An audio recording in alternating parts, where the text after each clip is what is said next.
Let's do some drywall. Fix that separated crack, redo that seam, and this looks like a seam like someone did a repair before. Texture doesn't match, so we're just going to go ahead and scrape that area, refloat it out, and texture it to the proper matching texture. The loose area where the seam is, first thing I want to do is of course put down some tarps, plastic, whatever, because you're going to have to scrape all this loose stuff out of there. First step, scrape all that loose stuff out of there, old tape, whatever it is, of loose mud, chip it all out. Once you get it all chipped out, you're going to have to put some screws in it to tighten up the sheetrock on the studs. Try to find the studs, the trusses, and tighten it up. Retape it, recoat it. You're going to need at least 2 coats of coating mud, and then texture with your matching texture. Out here they like to do the patios in sheetrock. It's nice, but over time you're going to have to fix it, repair it. They do sheetrock on the outside when they build the houses because it's easier to do than stucco, overhead stucco, or like shiplapping. So if you are going to have sheetrock on the patios, you're going to always want to protect them. Also, a lot of bad areas are from like this where the fascia board breaks. So I'm also going to have to scrape this area where it's peeling, and then remud it, recoat it, and retexture. I told the guy he's going to have to replace or extend the fascia board. So he said he's going to replace it with the new fascia board. So I'm going to see what he does with that. I told him just either replace that fascia board or put a new one over it, just to protect the edge of the sheetrock from the wind, the rain, so stuff like that. So if you do have patios outside, you're going to have extended fascia boards to protect the sheetrock from the wind and the rain. So basically that's about it. We're going to get going here, get to work. Just want to kind of give you an introductory what we're going to be doing here. Simple drywall repair on a patio, fixing a stress crack separation seam. Bad texture job, looks like just a bad repair overall that was done here, so we just got to fix it and clean it up. If it cracks after this, then you know it's a structural issue. More than likely it is a structural issue because it's a really long patio. Looks like 30-40 foot long patio, so of course the cracks in the middle of the patio, so that tells me it's probably more than likely a structural related issue. But we're going to get it all repaired. Alright, so let's get things first. Get your ladder placement. Just use a 6-inch knife. This is our go-to knife for everything. Multi-purpose tool here. This is my old 6-inch knife. It's not my good one I use for coating. This is more for my scraping and stuff like that. Get your old tape seam out. Usually it's right on the tape seam that gets affected first. Also, I could probably pull this whole tape and it'll come out the full length, but you just want to fix the repair that you're asked to do. I'm not here to refinish the whole patio. This is the butt seam, so of course that's a 4-foot seam. Half of this was paper tape, and the other half was fiberglass mesh tape. And I can see under their fiberglass mesh tape area, there's paper tape. So they just put a fiberglass repair over the old paper tape. Whenever possible, you always want to dig out the original tape. The original tape is usually paper tape. Paper tapes, they use paper tape because they use the bazooka when they tape the sheetrock. The bazooka, they put on rolls and rolls and rolls of tape. So the bazooka is what they use to apply the paper tape on original sheetrock when they're doing new house builds, remodels. We use fiberglass mesh tape for repairs. Necessarily if you're doing a big job, 10, 20, 100, 1,000 sheets of drywall, you don't use fiberglass. Then you would use the bazooka and do the basic paper tape. But get all that old tape out. You don't just put a band-aid over an old band-aid. You want to take the old band-aid off first. Get all that old stuff out of there. The patios are easy. It feels like butter. Scrape it. If it keeps going, when you scrape it, keeps going, try to stop it. Some guys like to take a razor blade and just score the area so it just stops it right there. Any rough texture areas here like that, I'm going to scrape all that out because it's going to get in my way when we go to mud. I'm going to skim over all this bad texture repair areas that are real rough. Same thing, looks like stud, you got a stud every 24 inches, 24 center, since it is a patio. I'm putting screws in. More likely this is 1/2 inch sheetrock. So I'm using inch and a quarter screws. That caught it. So here's a sheet, put a couple screws on this side and then put a couple screws on this side to tighten up both sides of the sheetrock. One, take it out 4 or 6 inches. That way you know this area joint seam is going to be tight. So if it did crack from it being loose, putting the screws in will at least tighten up this area. If you got structural movement like the framing, the trusses, there's nothing you can do about it. All we're trying to do is repair if it is drywall sheetrock related by tightening up the old sheetrock, digging out the tape seams and re-tape it, recoat it, and retexture. Screws there, get a couple out, another one there. You'll have to move your ladder, position yourself, keep on scraping. Move over a couple of feet. Same thing, 6-inch knife.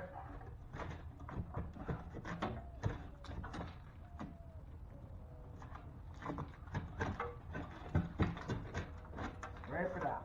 Look at this. Also, if you need a paint match, you can keep a piece of the scrape out for a paint match. You could always match paint colors, but you can't match dust and age.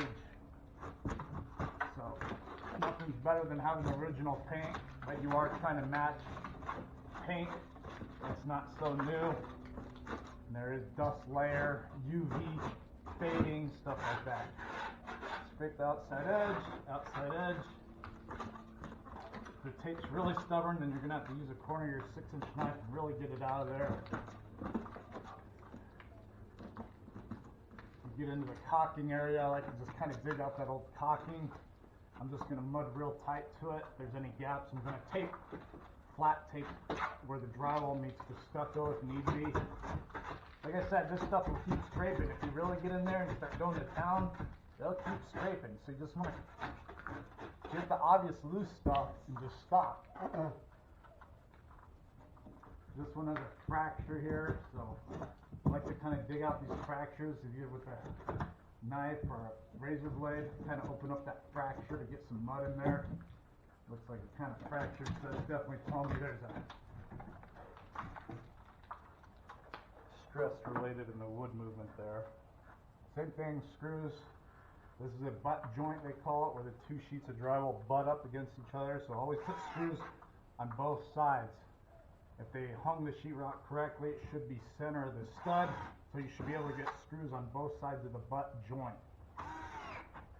I know it's a funny name, butt joint, but that's what it means. It's just butted up against each other. The 2 sheets butt up on center of the stud. That's definitely loose there, so that's why I put screws in to tighten up any loose sheetrock. We're not tightening up loose framing, we're tightening up the loose sheetrock with these screws. I like to put screws every 4 to 6 inches on these butt seams and do a symmetrical layout, one on each side. Just keep going the full length of the butt seam, and then once you pass the butt seam on the other side of the sheetrock, go ahead and put a couple, 2 or 3 screws in there to tighten up the old sheet. That one's loose. So now I'm getting nail pops. So you want to put a screw next to the nail pop, scrape out that nail pop, and then get the hammer it up. No big deal. Alright, that's all scraped up.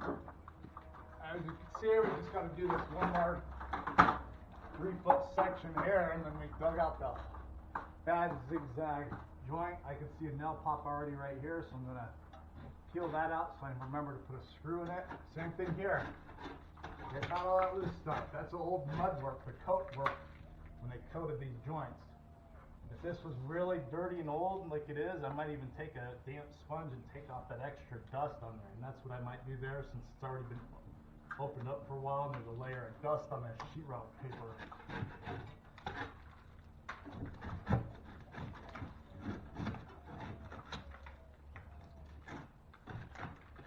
You got all that loose stuff. There's that past the mud area.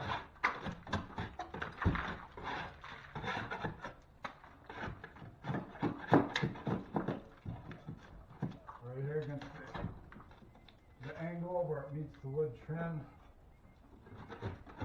You get that caulking if need be. Here, put some screws in. Same thing, this is another butt joint. So go ahead. Stagger screws on each side of the butt joint.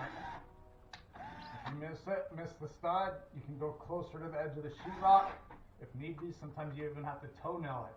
Toenail the screw to catch your stud. You need to tighten up that stud. You can't just tape over this. You have to at least tighten up the old sheetrock. Tighten up the sheetrock.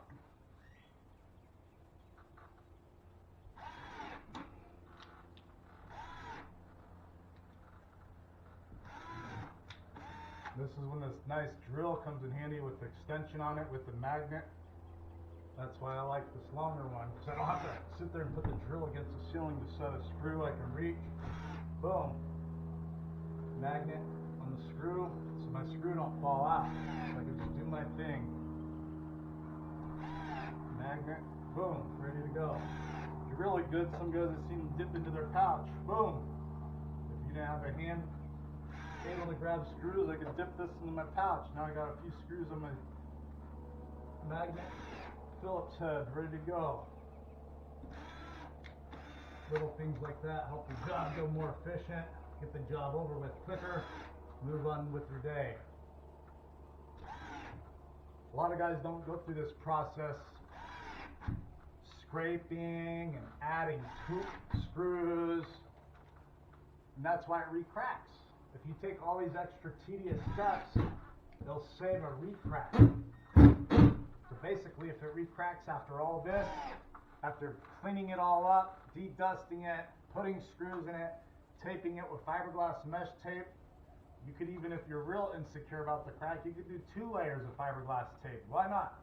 Gives it double the strength. And then we're going to mud it with a hot mud. I'm probably going to use a 5 or a 20-minute mud on this, get it all coated out, slick it out, and then I'm going to follow it through with a matching skip trowel. So if you do all these steps and it recracks after that, you definitely know you have a structural movement, vibration, structural trussing problem. And there's really nothing you can do about that except just fix the drywall. If not, you're going to have to tear down the whole ceiling and reframe it.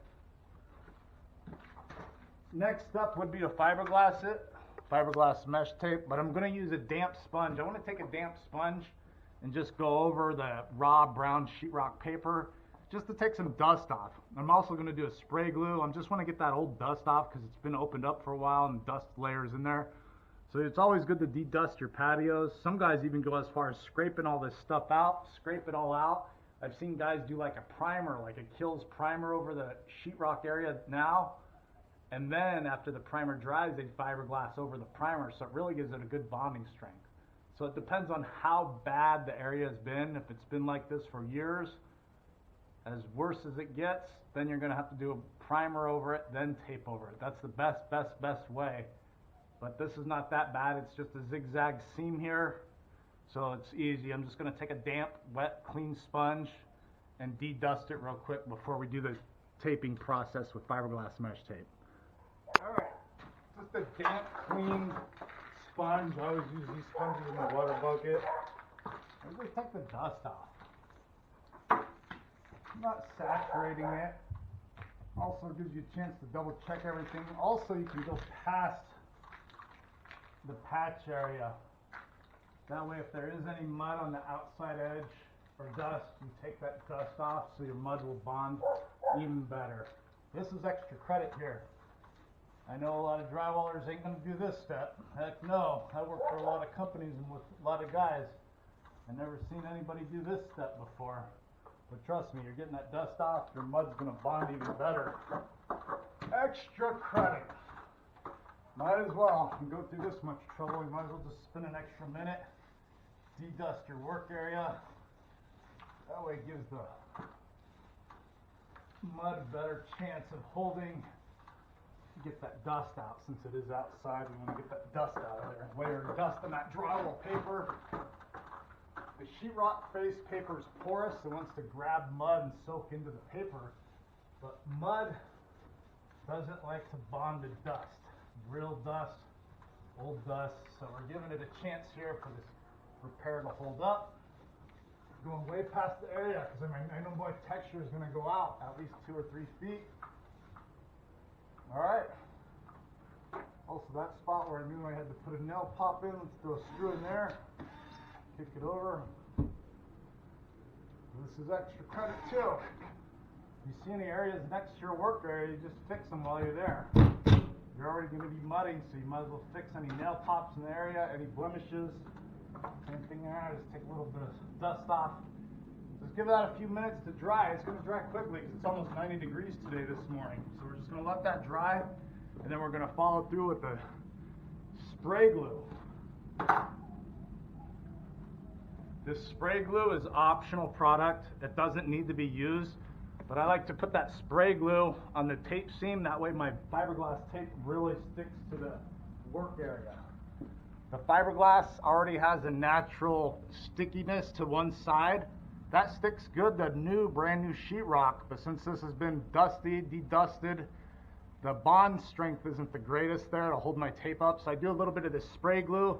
That way my tape is stuck to the ceiling on the joints. So when I go mix my mud, I come back to mud the area, my tape hasn't fallen down. Nothing's worse than having your hands full of knives and pans and all your tape fell to the ground. So that's why I use this spray glue, optional product. I think it's awesome. If you have it, use it. If you're just doing a small project, you don't need to go buy it because the cans are anywhere from $10 to $15 a can. But I like to use it whenever possible. All right, give it a couple minutes, starting to dry. Like I said, this spray glue here, I'm just going to spray it. This stuff sprays at a pink tint. That's the only thing I don't like about this 3M drywall spray glue, but I guess they put it there so you can see where you sprayed. Sometimes guys would like to even hit that edge right here, the edge where it kept peeling. If this keeps peeling really bad, you're gonna maybe spray a lot of spray on there. Fiberglass mesh tape. I don't care what you say or what you read, what you hear. This is the go-to product. I never had any issues with fiberglass mesh tape. I do have to warranty most of my work, so with that said, I always use fiberglass mesh tape. If I was taping a seam and there was a big gap there and I was wondering like, ooh, this area cracked before, I don't want any issues here. So I'm just going to do 2 layers. Why not? 2 layers. Extra credit. Extra credit. Not needed. Push it down. Since there's 2 layers there, you want to really have it stick. That's why that spray glue, see how good it sticks and holds up? If this edge that you scraped was still loose and it's still when they keep going, I've seen guys where they tape this edge. You overlap the fiberglass over it. What that does is going to reseal that edge.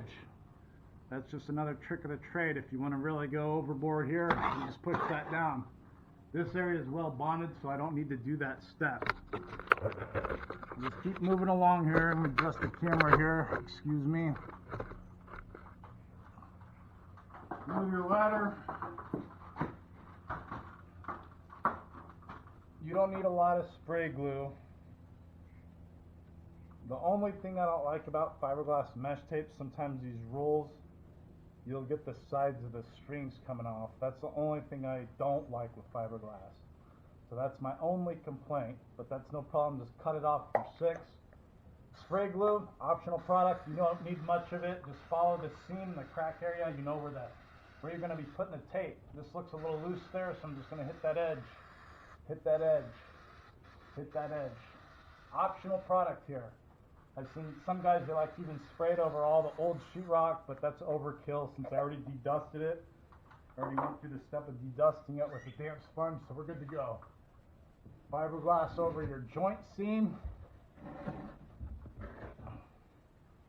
Go all the way. Make sure you're on the middle of the seam, not on the edge. You want the fiberglass over the middle of it. Like I said, if you're concerned about it re-cracking, just do 2 layers. Extra credit. Optional. Extra credit. It doesn't have to be done.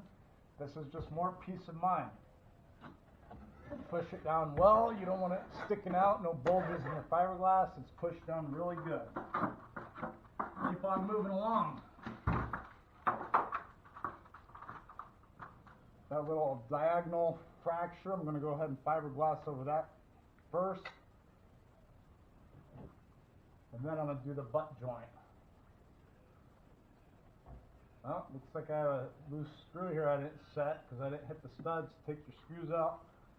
Any screws, make sure they're all set before you tape, or they're going to drive you nuts trying to tape over a hump in the wall. You can't mud over humps over the wall, or they're going to cause ridges when you go to mud. But just tape this edge because it's kind of popped up. Push down. I'm going to do a second layer over this butt seam. This is a weak area. These butt seams always crack out. That's the weakest point of the drywall's butt seams. Tape down, tape's all pushed down. Double check all your work. This is ready for mud. So we don't need our fiberglass no more. We don't need our hanging tools. Everything's put away. Now you're ready for mud. Mudding on this, I'm just going to use a 5-minute mud. Quick and easy 5-minute. Just mix a full pan. The other repairs at the other end of the patio, I just coat those, get everything coated out. You can also use just a joint compound. With the joint compound, you have to let dry overnight. Let it dry overnight, and then you have to sand joint compounds, then coat over it the second coat later. You know, bad texture area, we don't need to do much there, so I'm just going to scrape the rough texture that someone already did. Anytime you mud over anything that's rough, you're going to either have to scrape it really good, get all the high spots, rough stuff off, really rough stuff out of there before you mud over it. You're able to chip it out. It's a lot easier to scrape than sand, especially if it's been painted. And you're going to want to have to scrape it before you paint mud over it. But all that's ready. All that's ready.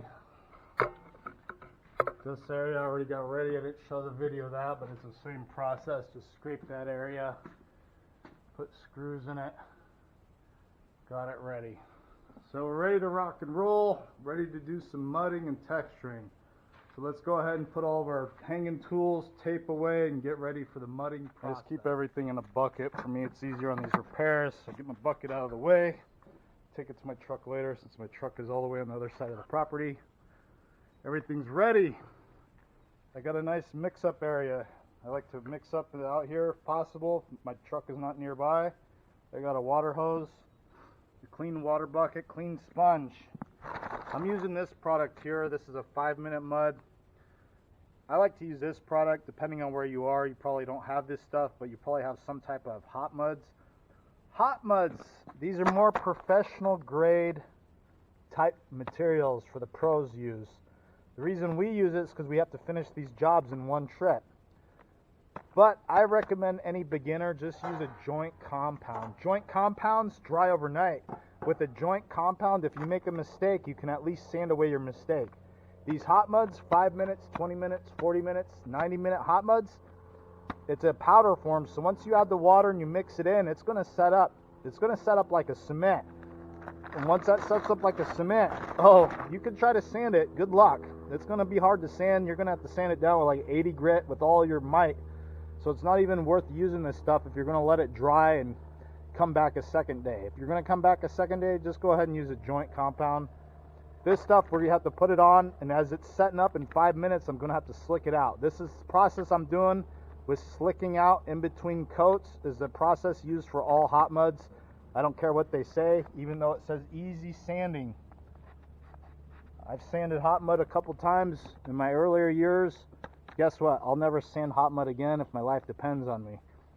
It's a strong material. I use it just for coating. I won't even texture with this stuff because it's such a strong material. I know a lot of guys do use this for texture when they're trying to finish the patch in one job and get it painted, but this is more for coating. So I got my hot mud here, coating knife. I'm just using my 12-inch knife. I use a 12-inch knife for everything. I have a larger pan. I use an 18-inch pan. Most pans you buy in the stores are 12 or 14-inch. Those are fine. I just use a bigger pan because I can hold more materials. So we're just going to go ahead and get this mud mixed up in the pan. Easy enough. If your mud isn't in a bucket and you have a partial bag like this, I just cut the corner of the bag and just pour it in. You don't want to fill your pan to the top because you do have to mix it and add water. Always have fresh water when you start a drywall mudding project. Use fresh water. I just use a sponge, 2 good healthy spongefuls of fresh clean water, and just mix it in. I've seen guys use all these different techniques in mixing hot muds, so come on now, just a 6-inch knife, you just toss and turn, get that water inside there, get the water to the bottom. If you didn't put enough water, add a little more. If you added too much water, just go ahead and dump some out. Just mix it up, take your time. We're not trying to speed mix it. It is a hot mud. You do have to work faster with it. But you want to be able to just mix enough that you're going to use before it dries. So if you're not that fast and you're using a 5-minute mud, maybe just mix a half a pan. You've got to be able to use it up, mix it up, use it up, and clean your tools before it sets up. Most people, why won't you use a 20-minute? Well, if I use a 20-minute, then I'm sitting here for 15 minutes sometimes waiting for the mud to dry. This 5-minute is easier for me to work with. Mix it up thoroughly, get all your corners. You don't want any dry powder in it. I don't know if you ever mix pancake batter, but you're mixing just a heavy, heavy pancake batter, almost like a thin bread dough, I would say the consistency is.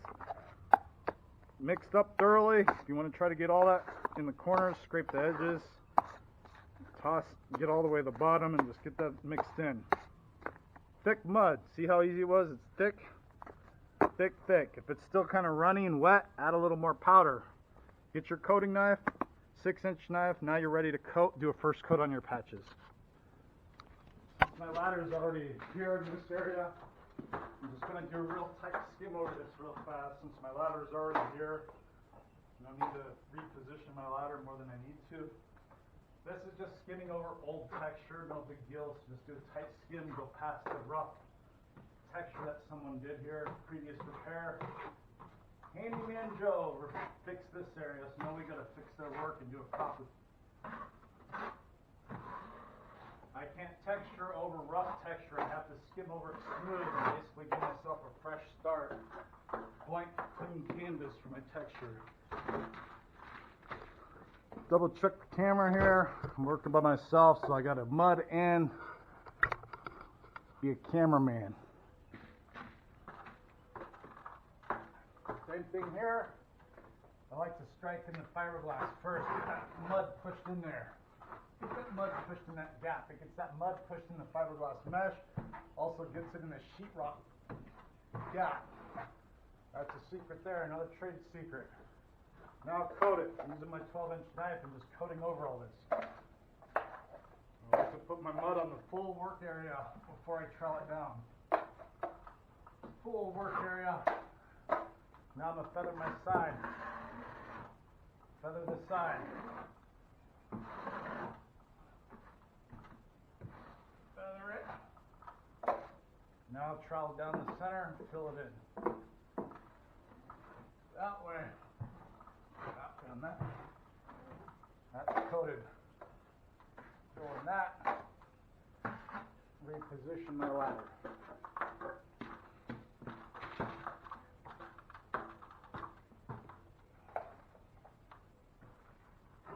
As far as I can reach, coat it out. As far as you can reach, coat it out. Feather your edges. Feather your edges down the middle. Go both ways. Really fill it in. Feather any flat marks on your edges, no big deal. Just feather those off. All right.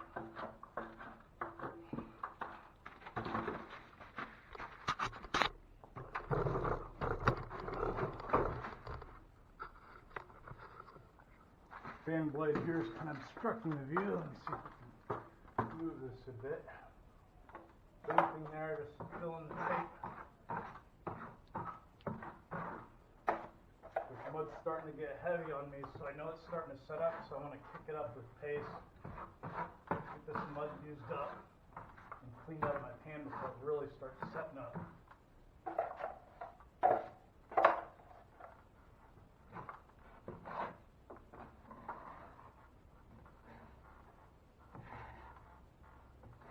Coated. Every which way it's coated. Double check, make sure you didn't miss anything. Good. Move it over here. Alright. leftover mud and use it to fill this in. Mud's starting to set up, so I'm gonna scrape the edges of my pan. Striking that tape. Striking that tape. I'm gonna scrape the sides of my pan, get all that extra mud.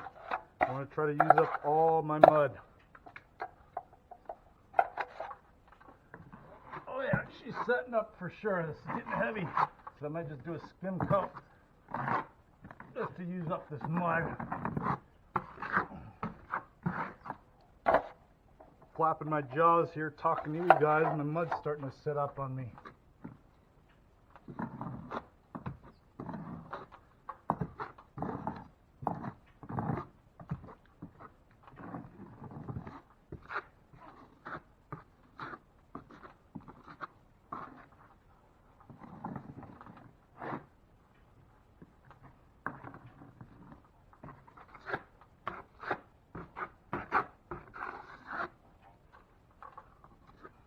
Mud's setting up, so I like to dump it, trash can, bucket, and a piece of plastic. Get all that scraped out of there. Like I said, that's why you're going pro-grade materials, because if it does set up on you, you're not going to be liking life. It starts to dry. That means I got to hurry up and get my pan and knives cleaned up and get back on the ceiling and start slicking out the area.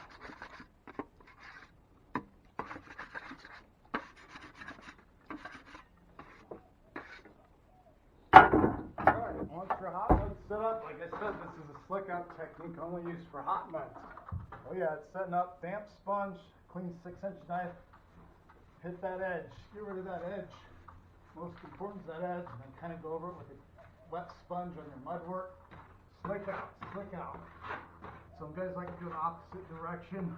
The coat, doesn't matter. All you're doing is taking off that extra mud.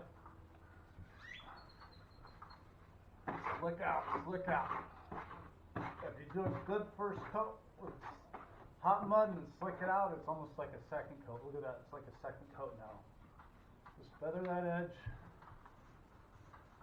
Keep going. Once you finish the area, move on to the next. Relocate the ladder. I also have a playlist of different jobs like this, mostly stress crack playlist. I would consider this a stress crack. So there's many other videos, shows you the technique of doing this. Extra mud like this is going in the angle. I'm just filling in that angle. Nice clean angle. Get rid of my edge, go over my mud work. There's a chatter here, so I'm going to go the opposite direction of the chatter. You can go any direction. You're just trying to take off that extra material. Any fill-ins, use that extra material on your knife to fill in any chatters, any imperfections.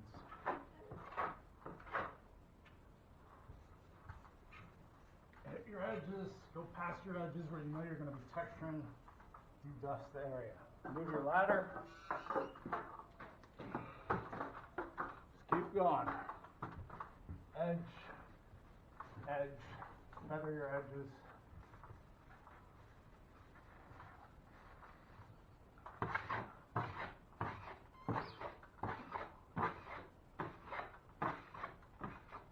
I might not even need to recoat this again. I might just do a touch-up in texture since it has a rough skip trowel texture. The textures don't fill in, but this is pretty flat.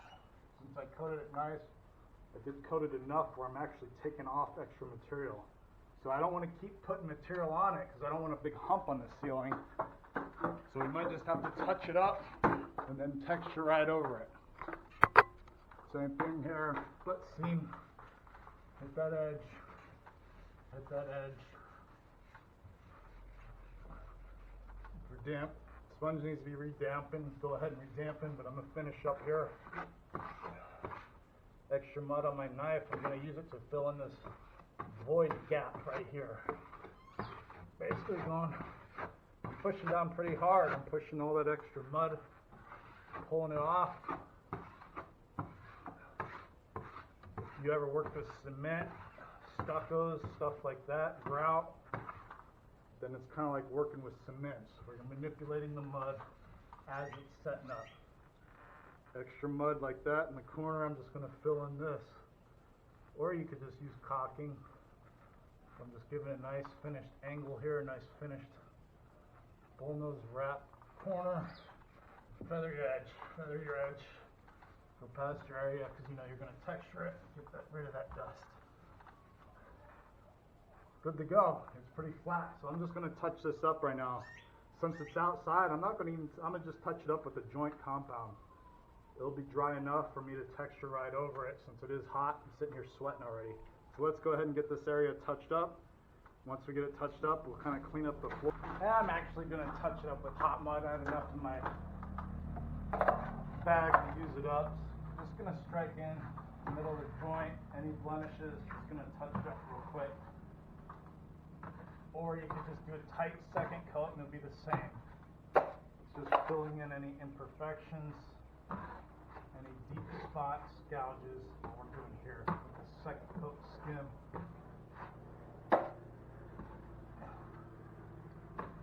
So first coat with the hot mud, tight second coat with the hot mud, and then we're going to texture it with the joint compound.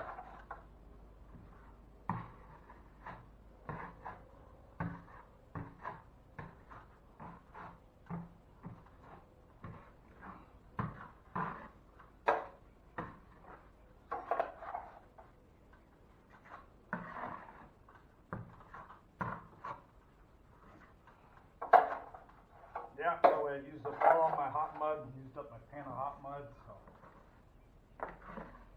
Like I said, hot mud's a professional grade material, so. If you never mudded before, just stick to your joint compounds. Double check everything looks good, better than good. That's great. Let it dry, set up, and our next step will be to texture. And I'm going to texture, I'm doing a skip trowel to match what's here. Depending on your texture, where you're located, you might have a different texture. You might even just have a smooth drywall. That's okay. If it was smooth, I would just finish it. With the next step would be to slick it out, do another coat with a joint compound and leave it smooth. The repair process is the same. The texture is just a cosmetic finish. So at least you can get it dialed into this point, touched up, coated, left smooth, and at least you're repaired. Will be good enough. The texture is just a cosmetic design, is all the texture is. But the main part is done. Textured first. I'm just using a joint compound, thinned down, mixed consistency like a heavy pancake batter. I'm using my 6-inch knife. I'm just starting on the outside edge to get the texture pattern going. And just keep going. Practice makes perfect with skip trowels. Depending on your area, you might not have skip trowel. I also have a whole video playlist of textures only. So there's many skip trowel videos on there. I also have a playlist of patio repairs like this, stress cracks. So I'd really like it if you jump in these videos and watch them. Also, if you haven't liked yet, give me a like. Leave a comment. What that does is help YouTube's algorithm find my video. Links my channel with drywall repairs. There's a lot of channels out there, and honestly, a lot of them are not that great, and they got more subscribers and more views than most of my videos. So, I greatly appreciate it. If you want to support this channel, leave a comment. Give me a like. Share the videos.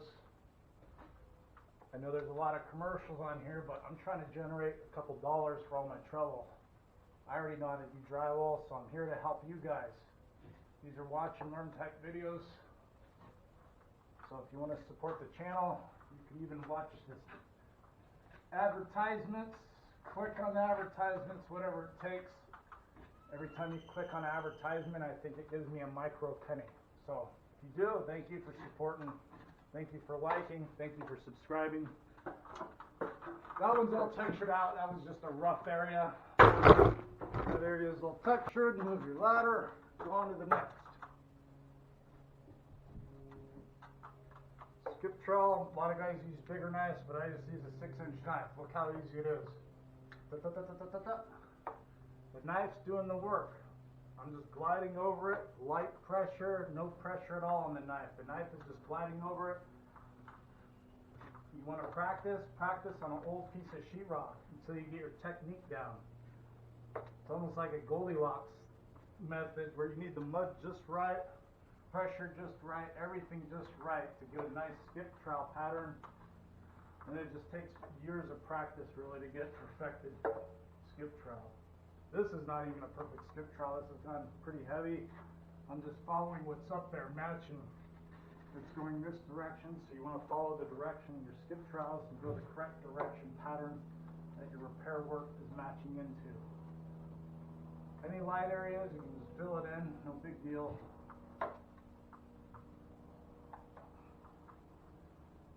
And then trowel it down. Once you get the skip trowel, you just lightly glide over it. It's kind of like a knockdown technique. You can knock down every direction, whatever direction.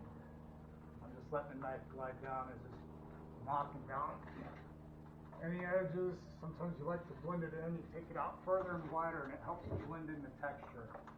Helps you blend it in. Nice transition from new to old.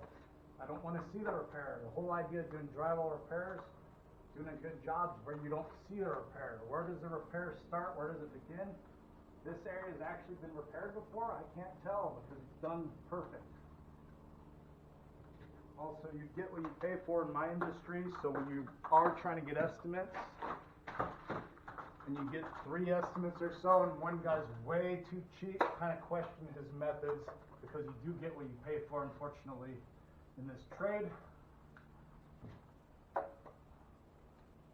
think you're getting an awesome deal, but then the guy you hired didn't do all the step process, like digging out the repairs, digging out the tape, adding screws, all that, so you end up paying double because the repair you hired someone to do and you hired the cheap guy. The job was done, not up to par, and now it's re-cracking out a few days later.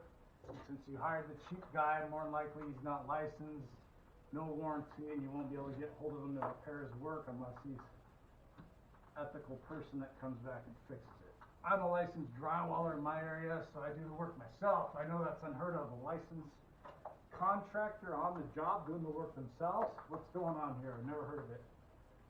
Maybe I'm foolish, I don't know, but I just keep myself busy and I do these small jobs like this, make a few YouTube videos. Maybe I can make $1 off a YouTube video to make it worth my time. Reach as far as you can safely on the ladder. You don't want to get up on the top step, blah blah blah, all that good stuff. So you just want to reach as far as you can, so you only have to move the ladder 2 times instead of moving it 4. That's good right there. I'm going to move the ladder over and finish off this area.